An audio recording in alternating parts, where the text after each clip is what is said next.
सुग्रीवमित्रं परमं पवित्रं सीताकळत्रं नवमेघगात्रं कारुण्यपात्रं शतपत्रनेत्रं श्रीरामचन्द्रं सततं नमामि। संसारतारं निगमप्रचारं धरावतारं कृतभूमिभारं सनिर्विकारं सुखसिन्धुसारं श्रीरामचन्द्रं सततं नमामि। लक्ष्मीनिवासं जगतां निवासं भूदेविवासं शरदिन्दुहासं लङ्कानिवासं भुवने प्रचारं श्रीरामचन्द्रं सततं नमामि। मन्दारमालं वसनेरतालं पूर्णैर्विशालं ऋतसप्ततालं कार्यादिकालं सुरलोकपालं श्रीरामचन्द्रं सततं नमामि। रामाभिरामं नयनाभिरामं वदनाभिरामं सुगुणाभिरामं विश्वप्रमाणं क्रतुभोगकामं श्रीरामचन्द्रं सततं नमामि। वेदान्तज्ञानं सकलैश्च मानं भक्ताभिमानं त्रितयप्रधानं गजेन्द्रपालं विगताभिमानं श्रीरामचन्द्रं सततं नमामि। लीलाशरीरं रणरङ्गधीरं विश्वेशवीरं रघुवंशधीरं गम्भीरनाथं जितसर्वभारं श्रीरामचन्द्रं सततं नमामि। तातेदिभीतं स्वजनेति तीर्थं नमो विहितं मम सान्द्रदीपं रोगेति भीतं वसुनेति तीर्थं श्रीरामचन्द्रं सततं नमामि। श्रीरामचन्द्रं सततं नमामि। श्रीरामचन्द्रं सततं नमामि। रामचन्द्राष्टकं पुण्यं प्रातरुत्थाय यः पठेत् कोटिजन्मकृतं पापं स्मरणेन विनश्यति।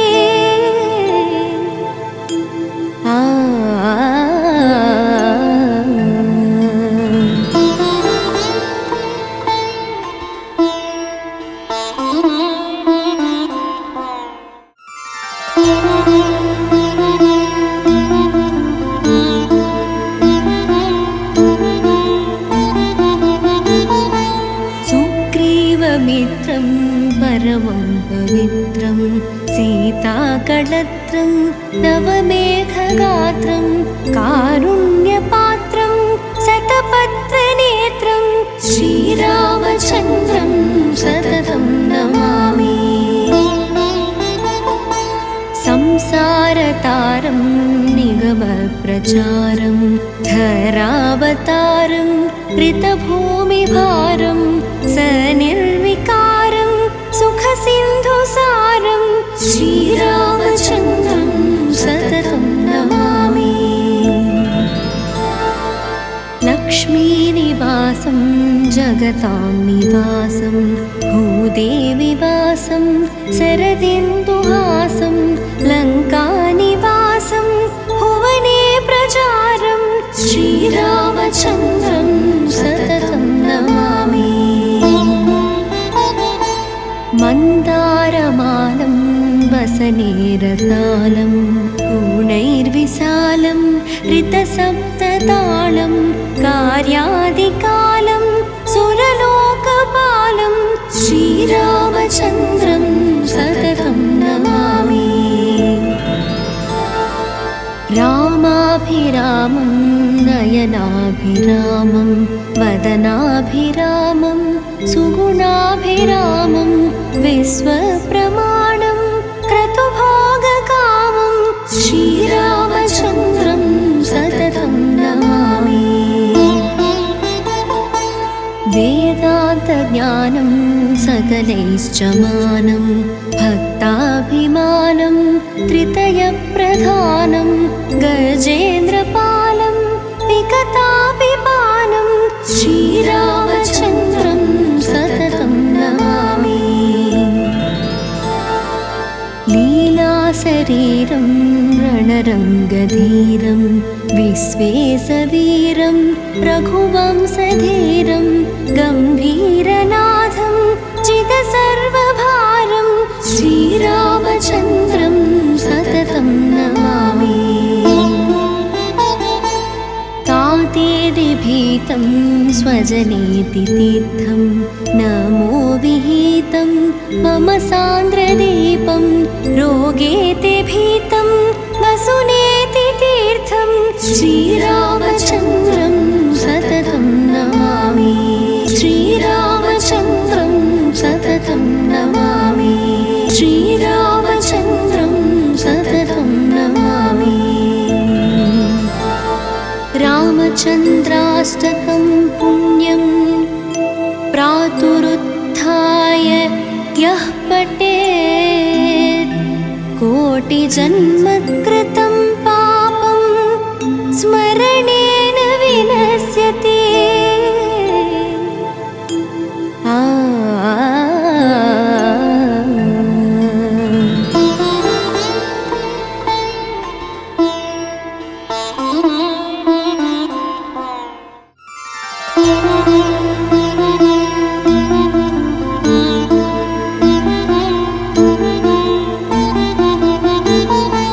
सुग्रीवमित्रं परमं पवित्रं सीताकळत्रं नवमेघगात्रं कारुण्यपात्रं शतपत्रनेत्रं श्रीरामचन्द्रं सततं नमामि।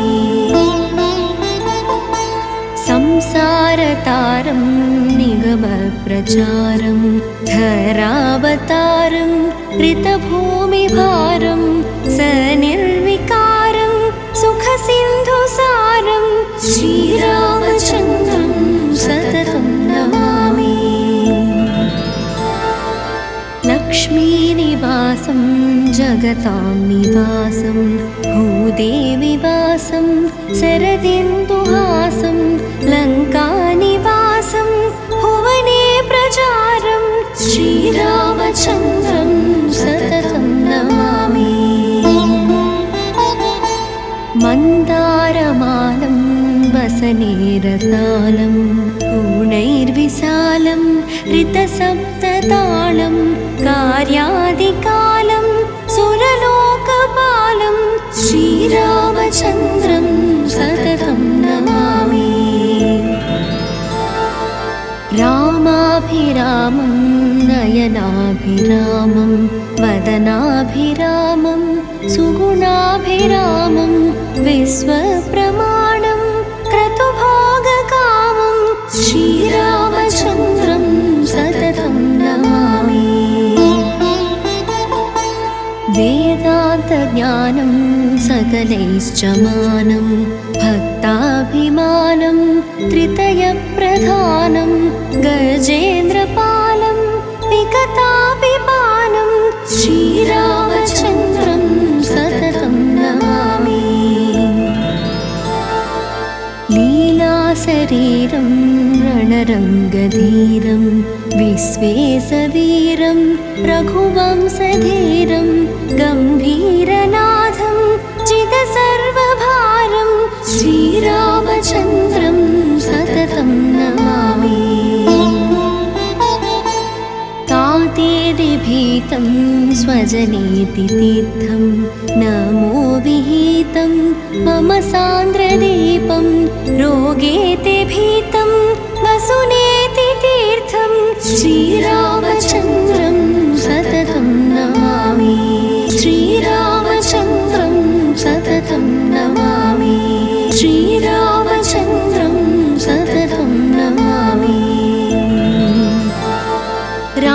रामचन्द्राष्टकं पुण्यं प्रातरुत्थाय यः पठेत् कोटिजन्मकृतं पापं स्मरणेन विनश्यति।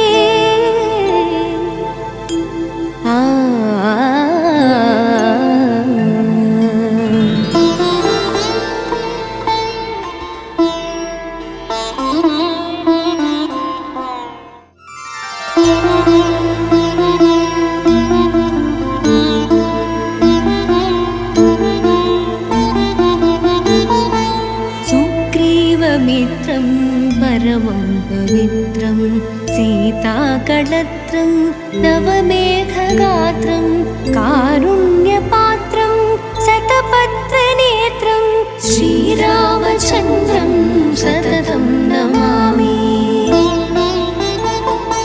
संसारतारं निगमप्रचारं धरावतारं कृतभूमिभारं सनिर्विकारं सुखसिन्धुसारं श्रीरामचन्द्रं सततं नमामि। लक्ष्मीनिवासं जगतां निवासं भूदेविवासं शरदिन्दुहासं लङ्कानिवासं भुवने प्रचारं श्रीरामचन्द्रं सततं नमामि। मन्दारमालं वसनेरसालं पूर्णैर्विशालं ऋतसप्ततालं कार्यादिकालं सुरलोकपालं श्रीरामचन्द्रं सततं नमामि। रामाभिरामं नयनाभिरामं वदनाभिरामं सुगुणाभिरामं विश्वप्रमाणं क्रतुभोगकामं श्रीरामचन्द्रं सततं नमामि। वेदान्तज्ञानं सकलैश्च मानं भक्ताभिमानं त्रितयप्रधानं गजेन्द्रपालं विगताभिपानं श्रीरामचन्द्रं सततं नमामि। लीलाशरीरं रणरङ्गधीरं विश्वेशवीरं रघुवंशधीरं गम्भीरनाथं चिदसर्वभारं श्रीरामचन्द्रं सततं नमामि।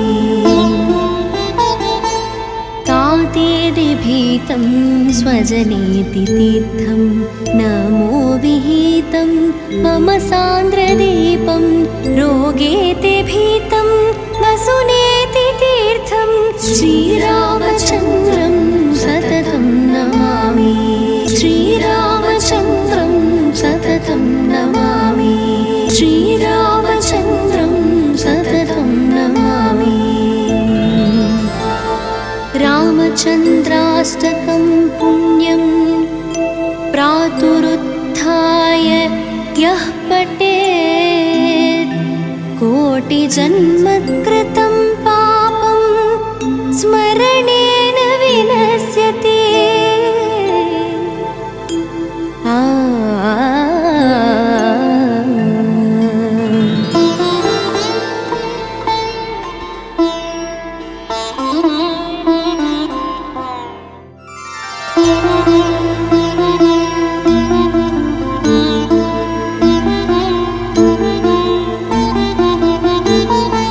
सुग्रीवमित्रं परमं पवित्रं सीताकळत्रं नवमेघगात्रं कारुण्यपात्रं शतपत्रनेत्रं श्रीरामचन्द्रं सततं नमामि।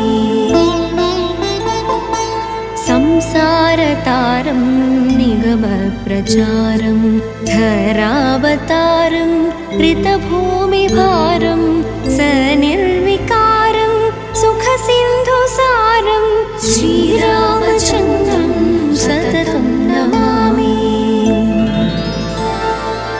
लक्ष्मी श्रीरामचन्द्राष्टकं जगतां निवासं भूदेविवासं शरदिन्दुहासं लङ्कानिवासं भुवने प्रचारं श्रीरामचन्द्रं सततं नमामि।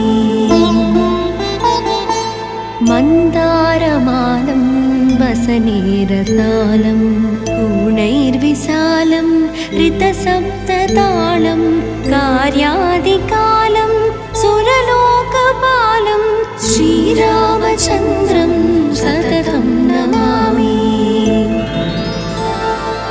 रामाभिरामं नयनाभिरामं वदनाभिरामं सुगुणाभिरामं विश्वप्रमाणं क्रतुभोगकामं श्रीरामचन्द्रं सततं नमामि। वेदान्तज्ञानं सकलैश्च मानं भक्ताभिमानं त्रितयप्रधानं गजेन्द्रपालं विगताभिपानं श्रीरामचन्द्रं सततं नमामि। लीलाशरीरं रणरङ्गधीरं विश्वेशवीरं रघुवंशधीरं गम्भीरनाथं चिदसर्वभारं श्रीरामचन्द्रं सततं नमामि। तातेदिभीतं स्वजनेति तीर्थं नमो विहितं मम सान्द्रदीपं रोगेति भीतं वसुनेति तीर्थं श्रीरामचन्द्रं सततं नमामि। श्रीरामचन्द्रं सततं नमामि। श्रीरामचन्द्रं सततं नमामि। रामचन्द्राष्टकं पुण्यं प्रातरुत्थाय यः पठेत् कोटिजन्मकृतं पापं स्मरणेन विनश्यति।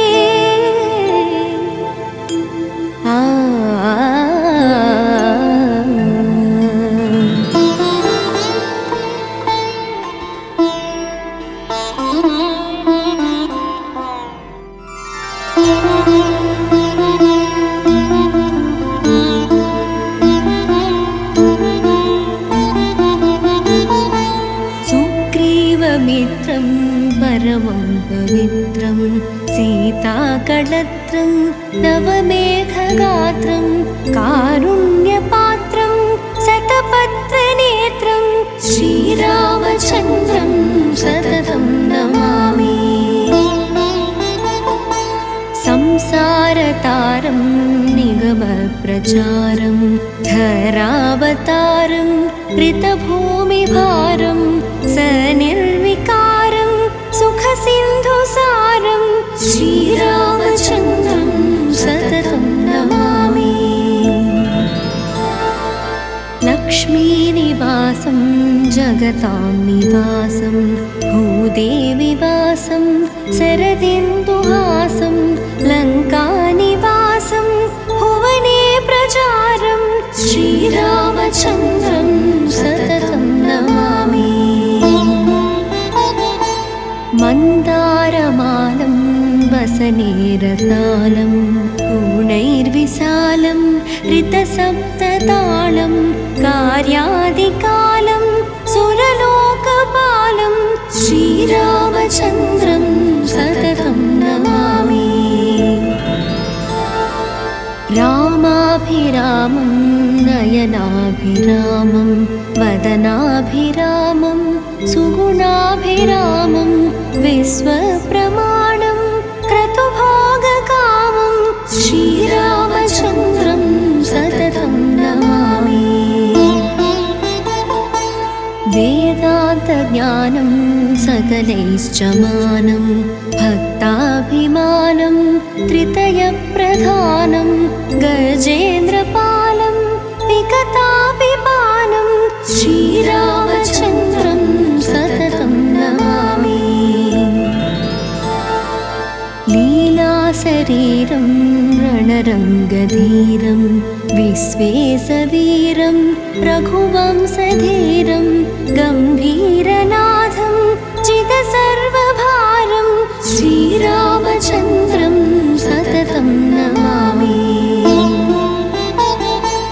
तातेति भीतं स्वजनेति तीर्थं नमो विहितं मम सान्द्रदीपं रोगेति भीतं वसुनेति तीर्थं श्रीरामचन्द्रं सततं नमामि।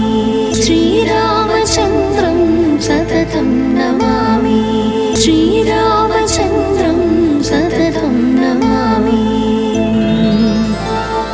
रामचन्द्राष्टकं पुण्यं प्रातरुत्थाय यः पठेत् कोटिजन्मकृतं पापं स्मरणेन विनश्यति।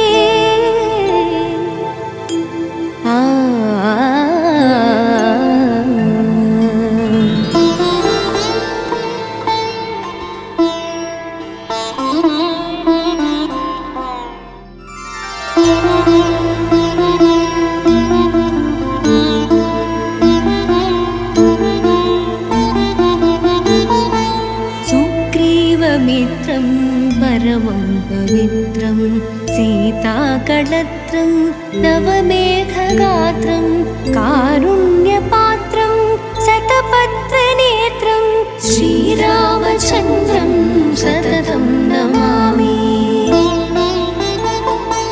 संसारतारं निगमप्रचारं धरावतारं ऋतभूमिभारं सनिर्विकारं सुखसिन्धुसारं श्रीरामचन्द्रं सततं नमामि।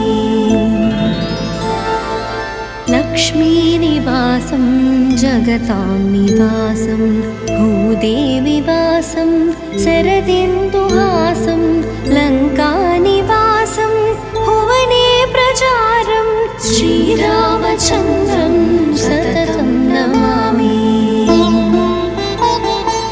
मन्दारमालं वसनेरतालं पूर्णैर्विशालं ऋतसप्ततालं कार्यादिकालं सुरलोकपालं श्रीरामचन्द्रं सततं नमामि। रामाभिरामं नयनाभिरामं वदनाभिरामं सुगुणाभिरामं विश्वप्रमाणं क्रतुभोगकामं श्रीरामचन्द्रं सततं नमामि। वेदान्तज्ञानं सकलैश्च मानं भक्ताभिमानं त्रितयप्रधानं गजेन्द्रपालं विगताभिमानं श्रीरामचन्द्रं सततं नमामि।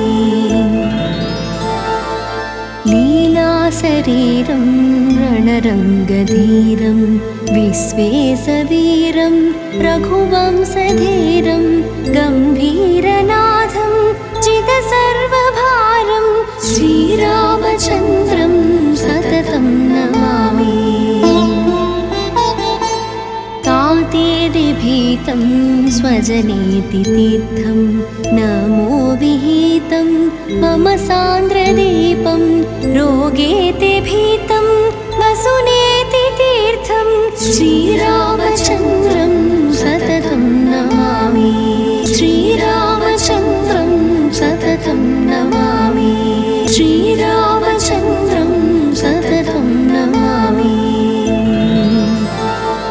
रामचन्द्राष्टकं पुण्यं प्रातरुत्थाय यः पठेत् कोटिजन्मकृतं पापं स्मरणेन विनश्यति।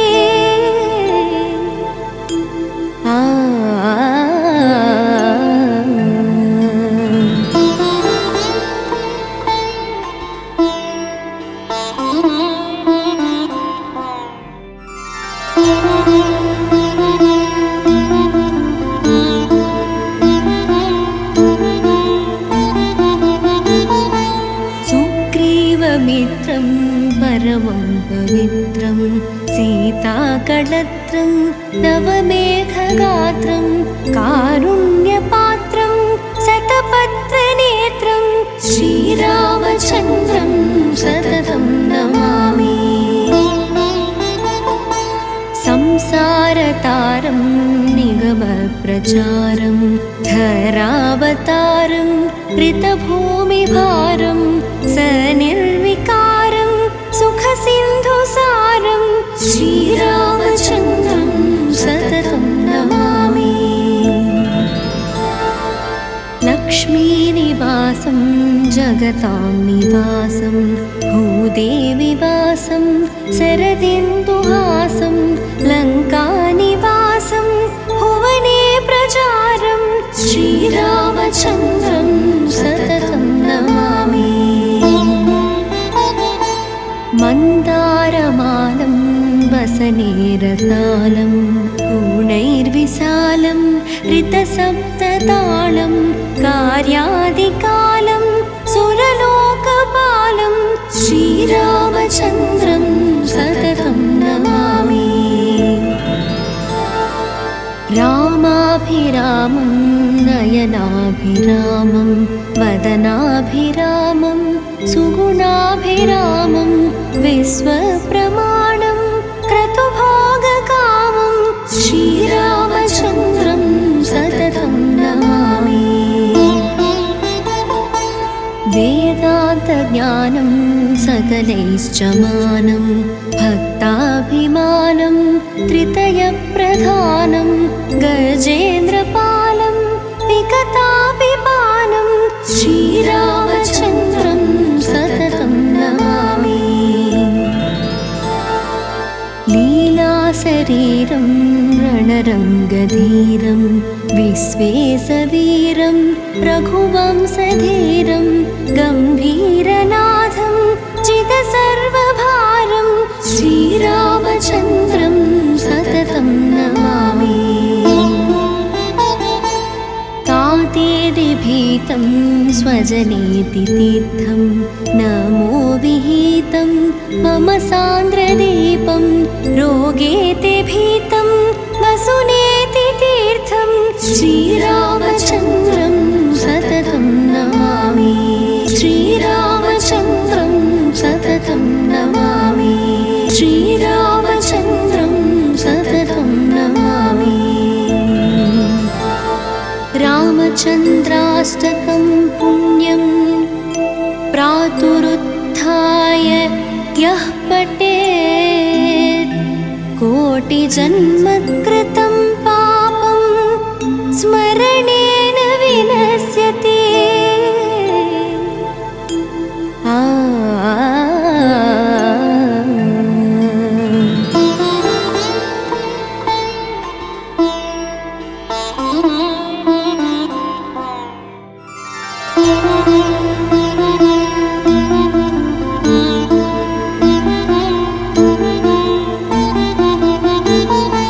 सुग्रीवमित्रं परमं पवित्रं सीताकळत्रं नवमेघगात्रं कारुण्यपात्रं शतपत्रनेत्रं श्रीरामचन्द्रं सततं नमामि।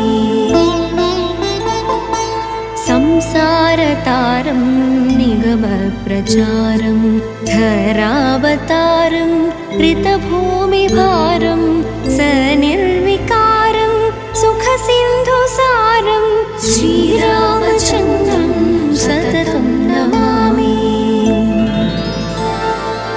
लक्ष्मीनिवासं जगतां निवासं भूदेविवासं शरदिन्दुहासं लङ्कानिवासं भुवने प्रचारं श्रीरामचन्द्रं सततं नमामि।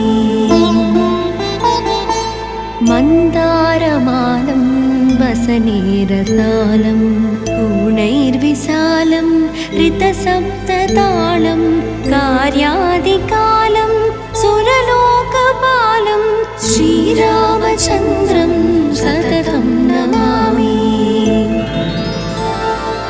रामाभिरामं श्रीरामं नयनाभिरामं वदनाभिरामं सुगुणाभिरामं विश्वप्रमाणं क्रतुभोगकामं श्रीरामचन्द्रं सततं नमामि।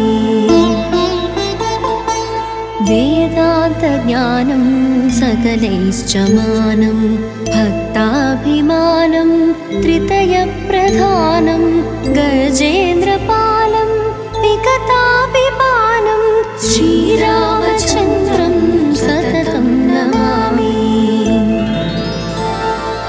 लीलाशरीरं रणरङ्गधीरं विश्वेशवीरं रघुवंशधीरं गम्भीरनाथं जितसर्वभारं श्रीरामचन्द्रं सततं नमामि।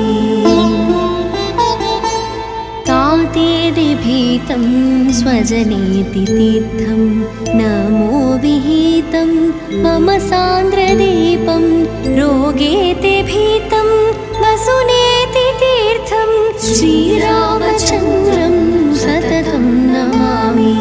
श्रीरामचन्द्रं सततं नमामि। श्रीरामचन्द्रं सततं नमामि। रामचन्द्राष्टकं पुण्यं प्रातरुत्थाय यः पठेत् कोटिजन्मकृतं पापं स्मरणे